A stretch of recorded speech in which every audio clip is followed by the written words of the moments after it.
Citizens for Just Water would like you to be aware of a classic case of environmental injustice that is unfolding right here in Marina and the Ord communities.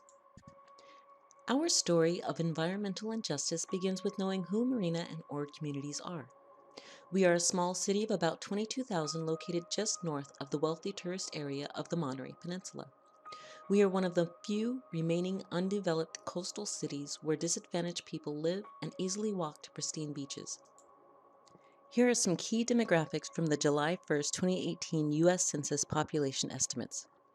Marina has 35.8% white alone, meaning 64% are non-whites.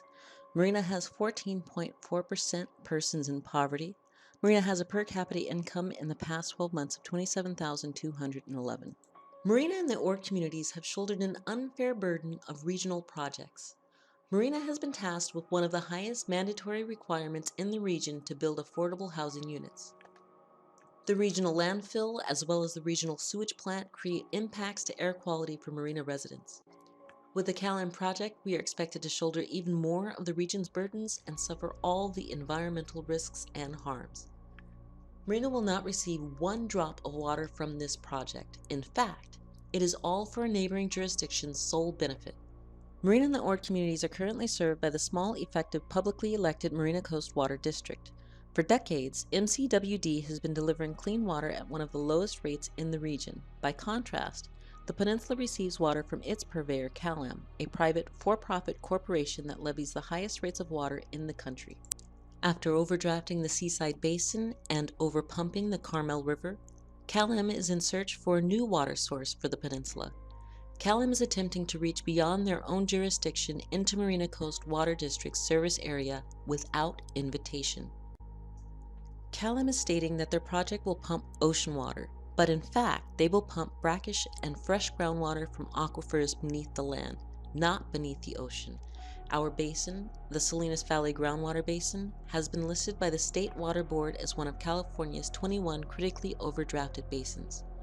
Extraction of groundwater will occur from nearly the entire length of each slant well pipe, causing more seawater intrusion and further contamination of our basin, our sole source of potable water. CalAm's justification of this illegal water grab is that they can obtain future appropriative groundwater rights. However, in this very assertion, they are admitting that groundwater rights are relevant and they currently have zero water rights. Our breathtaking beaches are home to the threatened species, the western snowy plover, and many other shorebirds.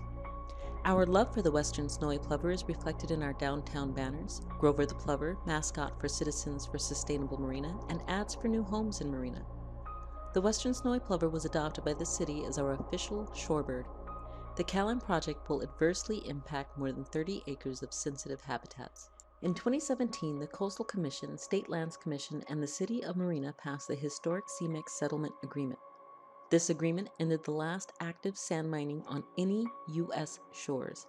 When the CMEX plant finally closes, the land will be restored to its natural habitat, bought by public agencies, and dedicated to conservation and low-impact recreation in perpetuity. What is currently private land now will be publicly accessible in the future. However, this is the exact same site of the proposed CalAm desalination slant wells. The project would bring several large cement pads, pumping infrastructure, fencing, roads, as well as the pipes necessary to service this project right on our pristine and rare dunes. The City of Marina has had to expend $1 million of our public funds to defend our water this past year, with $1 million more before this battle is over. Our roads need major repairs. We desperately need a new fire truck, more police hires, and a senior center. Our civic hall and city offices are in 43-year-old portables.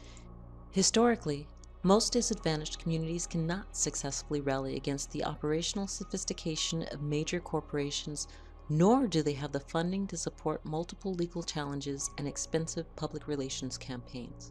This is the heart of environmental injustice. And what is most troubling is that there is a feasible recycled water project, the Pure Water Monterey Expansion Project, that could satisfy the peninsula's water needs for decades to come and avoid all the devastation to Marina and the Ord communities.